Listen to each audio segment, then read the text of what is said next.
Why aren't people having kids anymore? Because no one has a spare $300,000. It's the same reason I haven't bought a sapphire mine recently. It's just a tad too expensive. I don't want to spend money on a kid. I freeze my bread to make it last longer. I'm cheap. Look, it's not even a joke. It's just a good tip. I don't even spend the fake money I earn in video games. Here's a better question. Why did the people who had kids before choose to make it feel impossible to have kids now? And how can they help fix that? The closest I'm gonna get to having kids is rewatching the first season of Stranger Things. But who's gonna take care of you when you're old? I don't know. Probably an AI android with a voice just different enough from Scarlett Johansson's for it to be legal. We are back again. We're back again. We're back again. We're back again. We're back again. We're back again. We're back again. We're back again. We're back.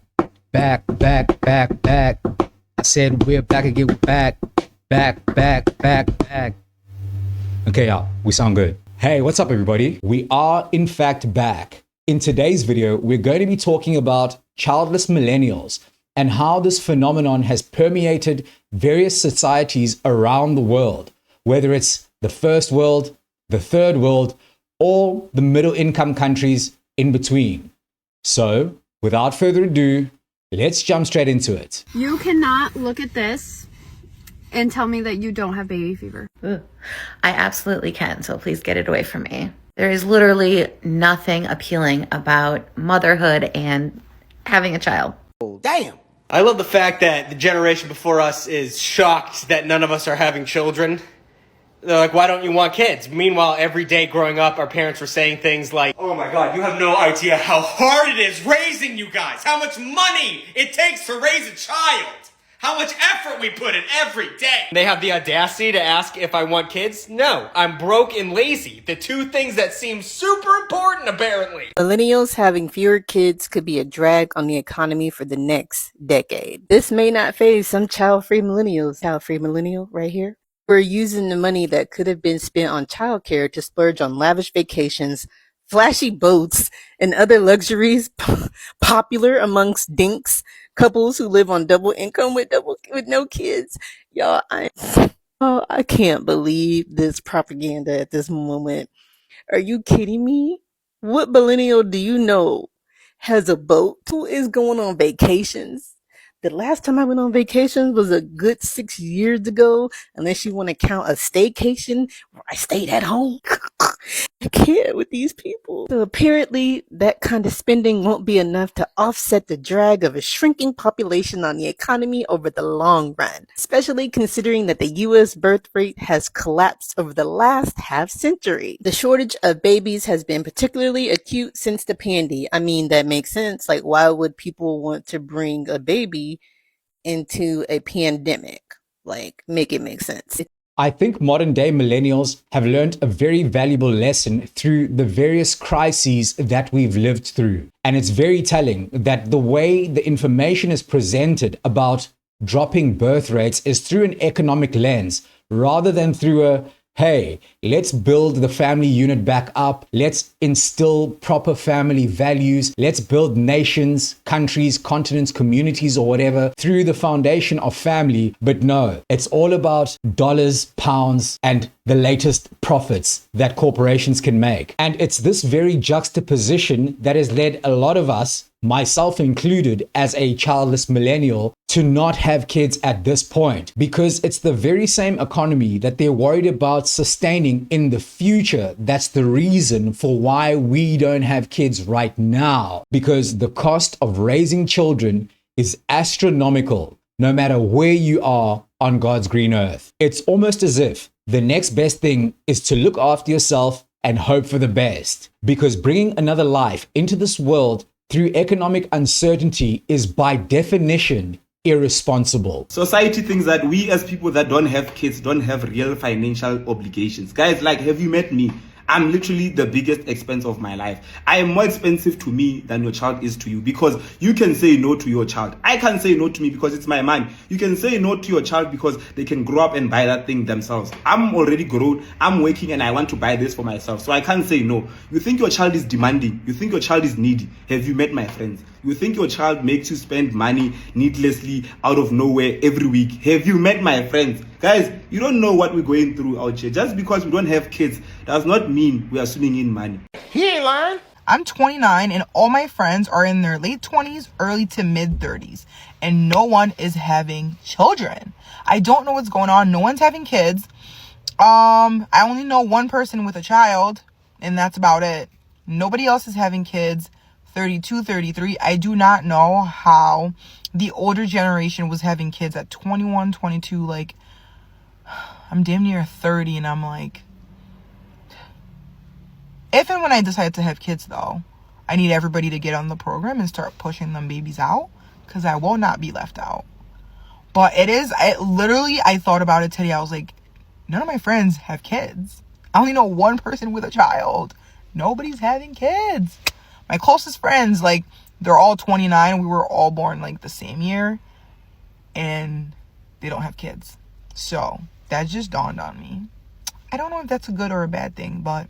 Well, I can tell you this much. One of the reasons why men aren't having kids or starting families right now is obviously affordability. But the second thing is, in the event of a divorce or a split or whatever, fathers aren't necessarily given 50-50 child visitation from the beginning. And even if you do get that, the mother of your child may use that child of yours as a pawn to gain leverage over you, to get you to do things that you wouldn't ordinarily do out of your own volition.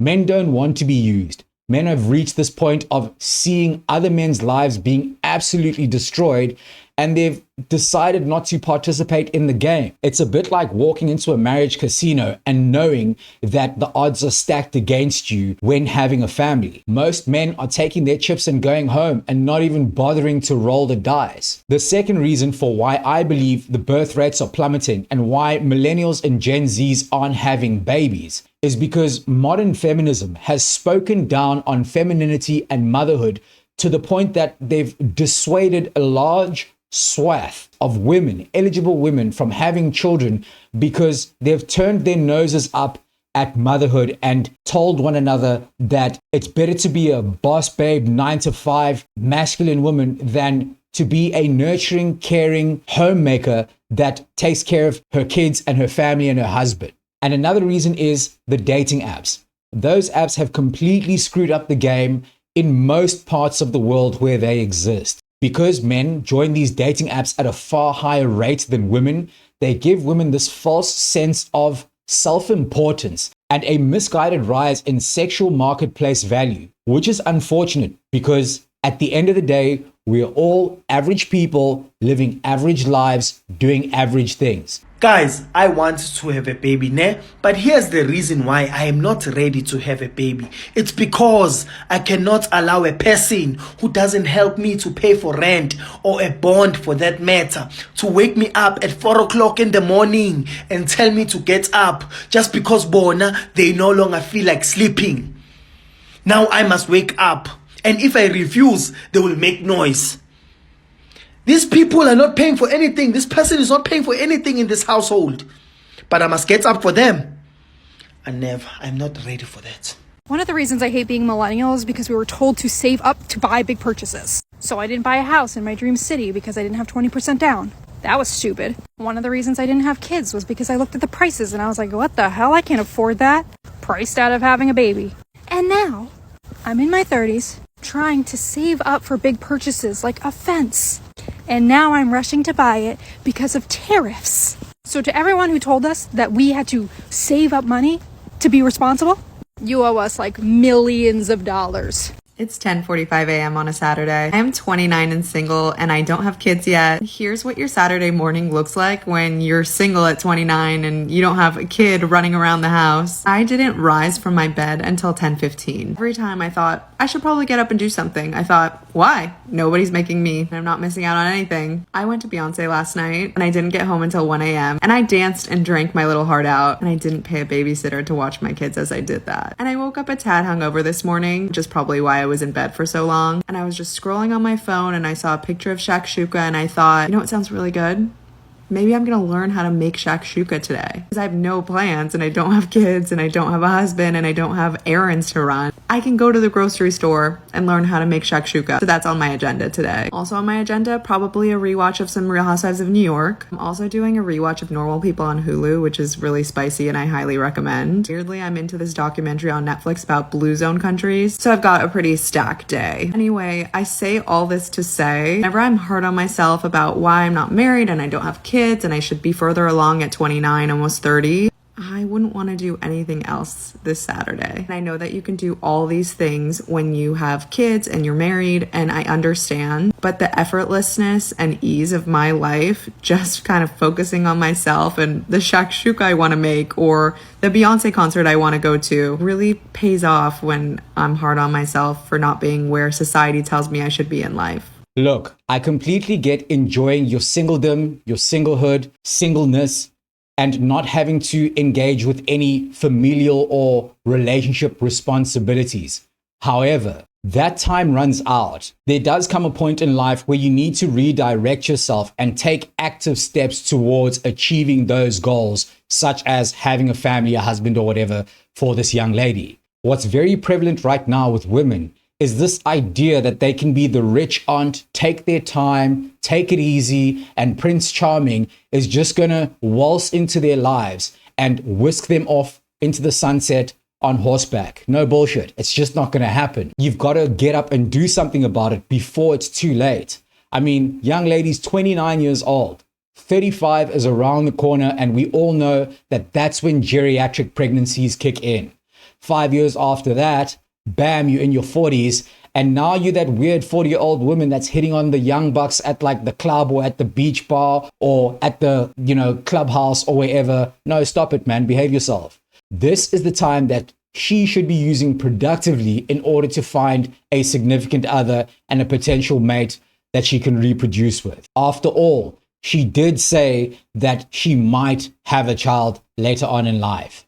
When somebody tells you they can't afford to have children, this is what they're talking about. A woman in my town's Facebook group shared these daycare rates today, and she said, how do you afford kids here? Because nobody knows how anybody is paying for this. For an infant for 5 days a week with 10 hours of care, it is $664 a week. That is just shy of $35,000 a year for one child. And the price does not drop that much when they hit pre-K here. It's $521 a week, which is about like $28,000 a year, okay? These are incredibly high rates for daycare. And of course, you could drop down to 9 hours a day or whatever it might be. But here's the thing. When you go to daycare, typically you're going to take the most hours because you have to commute to work, you have to commute back from work, and you have to work 8 hours a day. And unfortunately, when you miss pickup by 1 minute, they start charging you like $2 a minute. So usually it's more cost effective just to pay the higher rate for the 10 hours than to pay for the 9 hours, which is like crazy because it's 1 hour difference.